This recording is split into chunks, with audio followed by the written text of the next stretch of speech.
kasi ang traffic at traffic doon. Good afternoon. May I take your order? Yes, I will have Okinawa and small one. I can matcha. Available pa po ba yung yes, may I choose your order po? One Okinawa, one matcha, and one mocha blanca. We actually had a problem here because we're just new opening. Okay. I will just start. Thank you.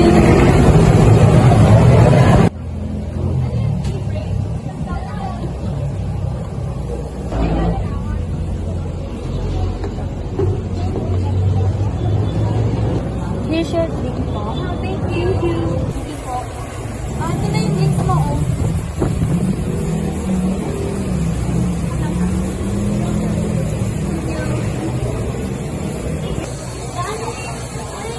Nagamit mo na yung discount pa.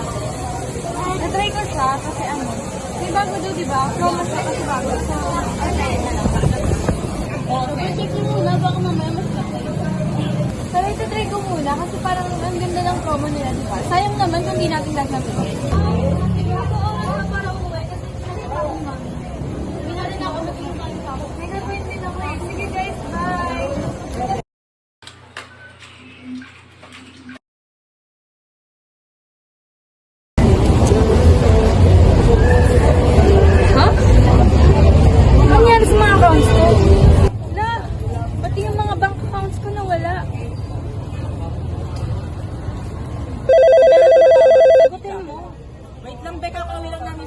Bakit ba? Oh, nawawala yung mga accounts ko. Pwede bang tingnan nyo kung nakikita nyo sa Facebook? Nawawala daw siya ng social media account. Testing mong tumawag sa mga police? Sige. Salamat ha. Sige. Sige na, bye!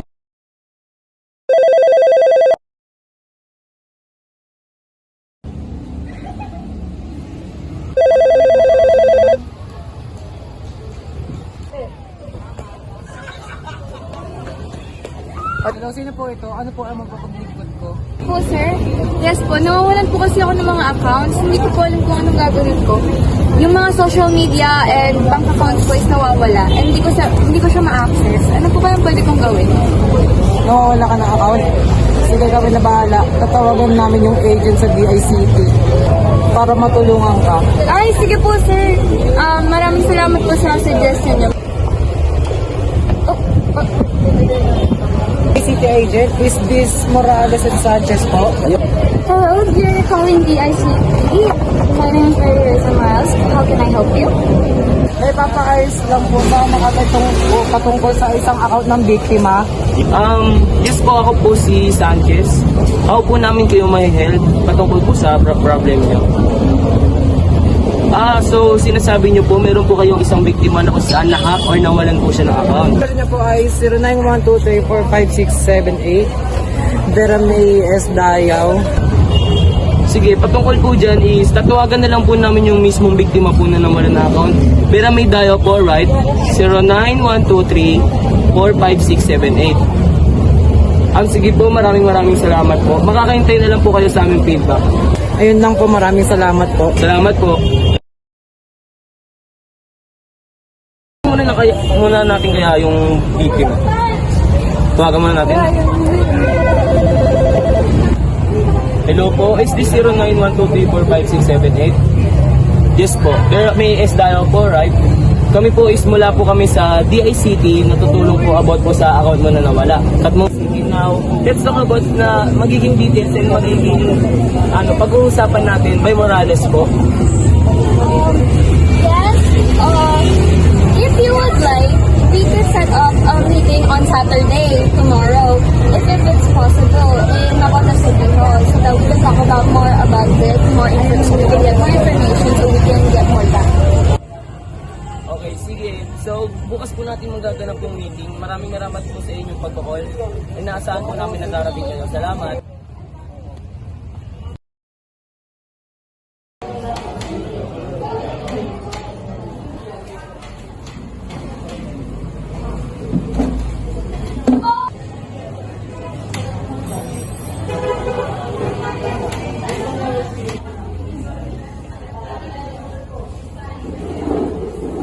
afternoon po, Miss Bella. Kami nga po pala mula sa agency ng DICT para tulungan ka sa problema mo ngayon. Ano nga ba yung mga problema na kinakaharap? Thank you po sa pag-assist sa akin sa mga problems ko and sa situation ko po ngayon. So recently nga po, nagkaroon po ako ng scamming victim or nagkaroon po ako ng hindi pagka-access and hacking sa aking account. So hindi ko po ma-open yung accounts ko and nawala yung mga bank accounts ko. Ngayon, kaya ko po kayo pinol is para magbigay po sa akin ng support and help sa situation ko ngayon. Pwede ko po bang makikita yung account mo na hindi na ma-access? Ito po, and my other bank accounts is nawalan po sila ng access and yun nga po, nanakaw po yung iba namin yung pera. Yun nga po, malaki yung nawalang pera sa bank account ko and problem nga para sa akin sa lifestyle. Yung una po is malaking halaga po siya and then after kung mas-scan yung advertising na yun, bigla na lang po siya nawala. So, gusto nakita nga namin na napakalaki ng perang nawala sa'yo. Meron ka bang mga pinagsisavean na account mo, yung mga password nila, ganon, para in case na ma-scam ka or mawalan ka ng bagay ng mga account mo, is nakasave siya at pwede mo pang ma-open? Yes po, meron po akong pag-save ng aking mga accounts like yung Google Backups. So, yung pwede mong gawin dyan is i-access mo ulit yung account mo sa may Facebook. Gamit yung mga yan. Kunwari yung password and username mo, pwede mo siya try natin ulit siya ilagay doon. And then, kapag nag-incorrect siya or hindi siya tumama, is lagay natin yung forgot password para makita yung security code. Kagaya yan, security code yan, di ba? Kasi may access naman yung account mo sa Facebook mismo, doon mismo sa may email mo. So, kumbaga, kapag hindi mo na ma-access o mali yung password, pwede natin siya mabalik gamit yung email na pinag-savean mo. So, nasabi mo kanina is parang nawawala na yung mismo account mo, right? So, testing natin siya i-open ngayon. Keep gagana siya kasi nagawa naman na natin kanina yun. So, testing natin. Oh, as you can see, gumana na siya dahil na natago mo yung mismo privacy. So, yun sa about sa hacker, itatry namin i-figure out kung sino nga ba talaga yung hacker na yun. Oh, itatrack namin yung mismo hacker na yun. And then, kapag nakita namin siya, para magkakaroon siya ng kapatawaran na parang bayaran kami gano'n. Kumbaga, parang magiging ma-arrest siya dahil nga sa dami ng nanakaw niya sa'yo.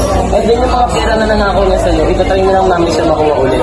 And then, so, nabalik mo na yung account mo, right? Yung about sa pera, testing namin i-track ng mismo hacker. And then, about dyan, is ayun na yung account mo. So, magtatawag na lang dyan sa'yo about dyan. So, maraming salamat.